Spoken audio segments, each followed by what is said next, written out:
बड़का खबर बिलासपुर ले बता दिन कि आईपीएस जीपीसी नीला हाईकोर्ट ले बड़का झटका मिले है।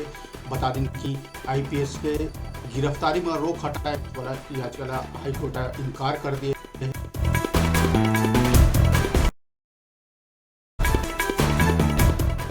तो बिलासपुर ले अभी के बड़का खबर बता दिन कि निलंबित आईपीएस नीला का झटका मिले है। गिरफ्तारी में रोक लगाए से हाईकोर्ट इनकार कर दिए है। बता दें कि हाईकोर्ट अंतरिम मांगला खा दिए है।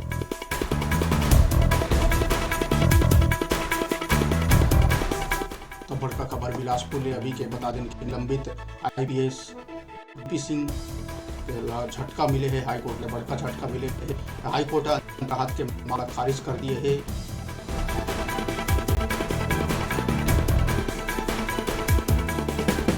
गिरफ्तारी में रोक हटाए वाला याचिका हाईकोर्ट से इनकार कर दिए है। बता दें कि हाईकोर्ट का निलंबित आईपीएस जीपी सिंह झटका दिए।